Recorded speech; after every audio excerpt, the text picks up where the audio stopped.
come to save the day. The Mighty House crew is on the job.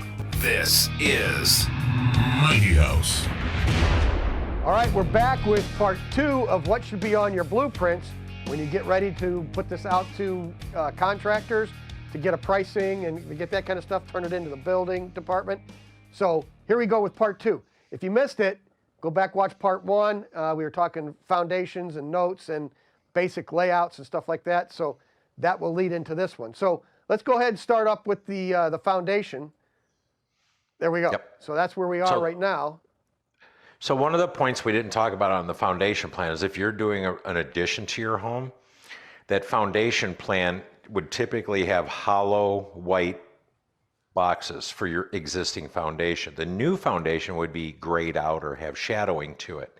But what's really key there is showing where the new foundation meets the old foundation and how do we address the connection, which is usually number 5 rebar drilled in at a 15-degree up angled, epoxied, so that when they're poured together, you can't get slippage. It's locked.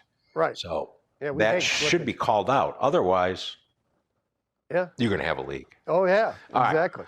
So let's go with So the next page house. you're looking for, noted floor plans.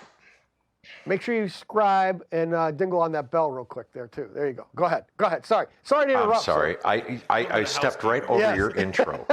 Minor housekeeping, as Sonar said. We're so professional. Ain't we, though? Yes. All right. So the noted floor plan. Now, one thing this is kind of a me thing, because this one thing was how I was taught to draw. The other thing is so much easier out in the field. So we have a noted floor plan. So on the noted floor plan, we're going to start with the location of all the new walls, Can you which zoom would in on be. Pardon? I just wanted him to zoom in. There we go. Okay. Oh, there you go. Continue, sir. Sorry to interrupt. So all of your existing walls. So I know you guys, on watching this podcast can't really read those little schedules in the bottom, but they're on the bottom left. That is a wall schedule. So that wall schedule is saying that these dark ones are new. If it was a solid white wall, it's existing, and so on. That tells you whether it's new or existing or to be rebuilt or torn down, whatever. So that's going to show the new walls. It'll have a schedule showing those different wall patterns. The locations of your windows and doors should be on that plan, and those where those little circles are on the drawing, those are the numbers indicating that particular window. Oh, okay. So then you go to the window schedule and you can see that window is maybe a 2-foot by 4-foot casement, with what type of glass, what the finish, the manufacturer. Everything should be numbered so that you have, everybody bids the same windows. Right. If you send out a set of drawings without a window and door schedule, I can go to a box store and I can get you a front door for $29, right? Well, it's not what's in your mind's eye. No, that's what you want I everybody wanted to see that is that big $29 mahogany door that was, those are $20,000, but I got the job because I only bid the $29 door. Well, that's what And the change same orders thing are for. happens with windows. Yeah. Did you want Anderson? Did you want Pella? Did you want Hurd? Did you want vinyl so-called replacement windows we just happen to nail to your wall? That needs to be in that schedule. Without it, you don't know. So to me, that's a really big issue. It's also a page that shows section lines that run through there. So if you notice, all the room names are on there. Not a lot of crazy stuff. You can see the cabinets, you can see the door swings, you can see the sizes. But that's where I would also call out, is the room getting carpet or tile? Is it getting, anything special? The boxes you see inside each of the rooms are actually in the ceilings. It won't show online, but those are all dash lines. Why? Because they're above 4 feet. As we learned in the last episode. Yes. So those would be pans built into the ceiling, and this house happens to have a truss roof, so those are actually built into the trusses. So without putting those little rectangles and squares, you get flat ceilings. Put those in there and call out the elevation difference. And then now you get pans built into the trusses. Yeah. So that's why you want to see all that stuff right on there, on that plan. So that's a good place too. Your floor finishes could be shown, right? So when we do little details, we call it paint. Paint is just things that are computer generated. It can look like tile, it can look like carpet, it can look like hardwood. And you just do a small section in each room. And it's really important to do that because you're not only telling them what's going on the floor in those rooms, but you're telling them which direction to run it. Okay, right. So if it's Because if flooring, I paint it in north, south, or east, west, yep. oh, but I wanted it on a diagonal. Okay, diagonal is 40% upcharge. Yeah. Okay, Yep. so if you put that paint in there at a 45-degree angle, then your bid's going to be accurate. They know you want it at a 45. So Yep. don't just let somebody hand you a set of drawings and say, oh yeah, these are good, you're good to go. No. That's why we never did competitive bid. I know you don't either, Ron. Nope. Because somebody hands me a set of drawings like that, I flip through them and I go, no thanks. Yep. I'm going to be too high because I have no clue what you want. Right. Or you're going to be So- loaded with allowances. Yeah, and the other guys aren't gonna do that. Yeah, it's just too hard to play it all. Yep. Okay, so the next set of plans is the dimension plan. Now, Lots the of reason why I like having as the floor plan and the dimension plan separate is now I can read all the dimensions. Yep. Wait, there you go. That's a dimension plan there. Yep. So I can read all those. I don't have notes. I don't have, floor, all these floor symbols. I don't have all my Electrical. bathroom fixtures. Yeah, I don't have anything interrupting all of it. It's just very easy to read my dimension plan.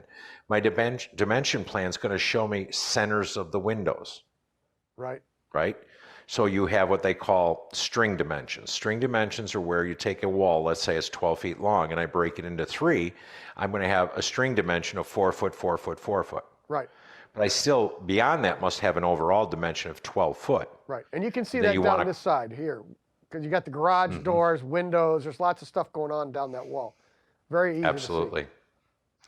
So years ago, they didn't do that. Years ago, it was all on the floor plan. They'd put the notes, all that, and the dimensions. But that's back when it was hand drawn and, it was labor intensive to create another page. Now it's all CAD. Everything's computer aided design. You can turn a layer on or off when you go to print them or save them. So to me, for the drafts person, it's super easy to do it all on one page. Then just turn off layers when you go to print them, right? So you want those individual pages. So then I can see everything.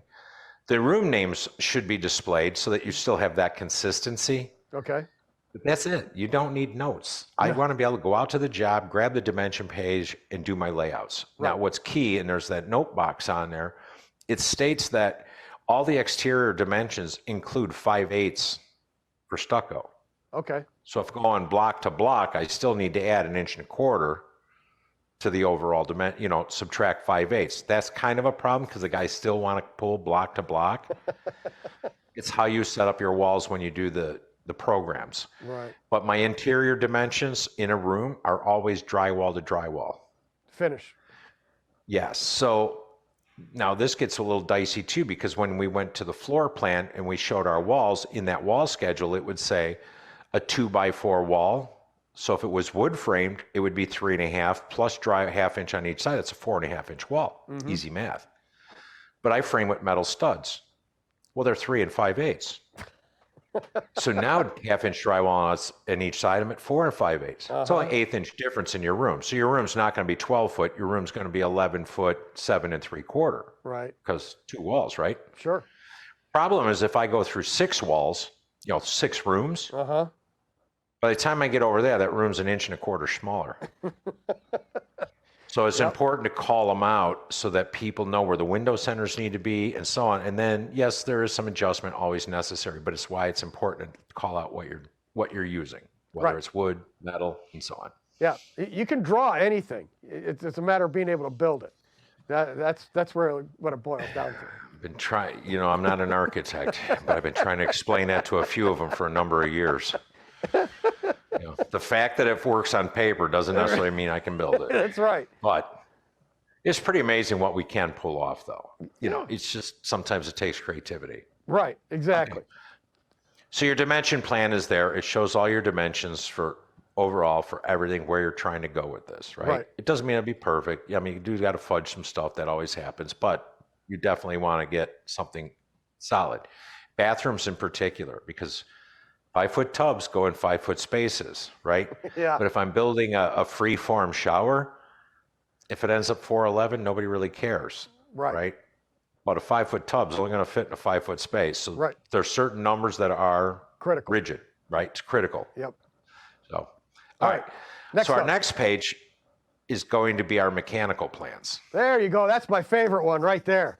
That's where I Yes. get to play. Yeah. So the mechanical plan, and again, I've seen drawings where they put all of this, the floor plan, mechanical, and dimensions on one single page. Yes. Yes. The worst things in the world to work with. Yes. Because you can't read half the dimensions. You can't see where, all your snap lines are from, from fixture to switch or whatever. I can't read a dimension because there's a stupid ceiling fan over it. Right.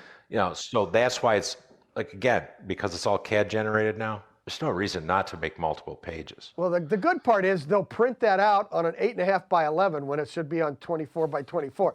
So now you can't see anything. It's just a blob. And they go, here, can you give me a price for this? No. Send me the PDF, Yeah. please. I'll have I this do, printed most out all the correctly. drawings that I do are all 24 by 36 for my clients. Yes, I can do them on 8.5 by 11. I can print it out for you, but you're exactly correct. You can't read any of that Nope. little stuff in those boxes. Nope. But in those boxes, so I'm showing on that plan where my lighting's going to be, where my switches are going to be, whether I have a fan. Put that right Because a here. fan requires a fan box, which is rated for minimum of 75 pounds. It's not the same as putting in a ceiling box that is only rated for 20 pounds. Right. So without showing a fan symbol, you're going to get the wrong box. You're going to hang your fan, things start falling down. No Yeah. bueno. If you're an All right, go electrical speak in Spanish contractor again. being a dick, yeah. Normally we just put them all in. If it's a ceiling fixture, it's getting a fan box. That's just the way it is. I don't care. Well, a lot of times that's what you can do, but it just depends on what, now you wonder why you're the high bid. I don't care. Yeah. All right. So also on a mechanical plan, you can't really see it very clearly, but that's where you're going to show your new HVAC vents, right? You're going to show supplies, typically a rectangle with a single line with an arrow pointing away. Yes. Then you're going to draw a return, which is usually a rectangle with two lines diagonally, like a cross, with a arrow pointing in. Supply out, return in. It sounds like a no-brainer. Right. Do you know how many drawing sets I've had with nothing on them? Yeah. Bath fans.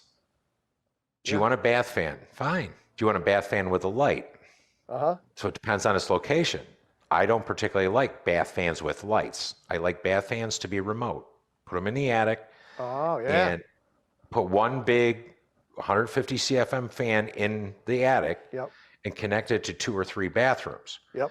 And you put it on a 4-way. So anytime somebody goes in a bathroom and turns the fan on, it draws air from all 3, gives you air changes without really causing a lot of issues, right? Right. Dr. Ellison Bales is going to freak out when he says that because I got to get makeup air from somewhere. Right. But it's still a good way because, you might have 2 bathrooms in the house that you rarely use. So they're going to get stagnant, stale air. But by doing a remote fan with, from 3 different openings, then you can actually change the air in each of those bathrooms. So that's just a whole other thing. Yep. I'm showing the location of the HVAC equipment, right? Over there on the outside of the house. That's showing where my AC compressor is That's going. right above my shoulder here. Yep. In the garage, there's a square that's drawn out. Right There you go, right there. That's showing where my air handler is going. It shows where the deck is built in the trusses so that the air handler is up there, and I have an access panel in the garage to get to that air handler. It's right there. So, and that's all insulated, blah, blah, blah, blah, blah. Sure. At the bottom of that is my electrical riser diagram. That may be required for city. Not every town requires it, but that's showing my service coming in, my electrical distribution. And then right next to Ron's shoulder is my load calculations. How did I determine that 200 amp service is good for that house? I might need 300 amps. I may need 400 amps. That's what the load calculations do. Yep. Next to that tall one over your shoulder, that one right there, is the fixture schedule. My program happens to take all the symbols I draw on there. It will automatically tally them. Oh, really? So I don't have to do that mechanically. I can literally click on a button. It will print that box, tell me how many ceiling fans, how many 220 outlets, how many mini half hots. We call them half hots. Right. What do you call them in Chicago now? Split. Half It's a hots. split outlet. Split outlet. They call them half hots here. Uh-huh. So it's a half hot is one side of an outlet is always hot, the other side is switched, and that's for your lamps next to your bed. So those are half hots. Right. Or it's a switched outlet. It's a split outlet. Yeah. And But all that stuff is going to show there. And then also over my shoulder, other side. over by there.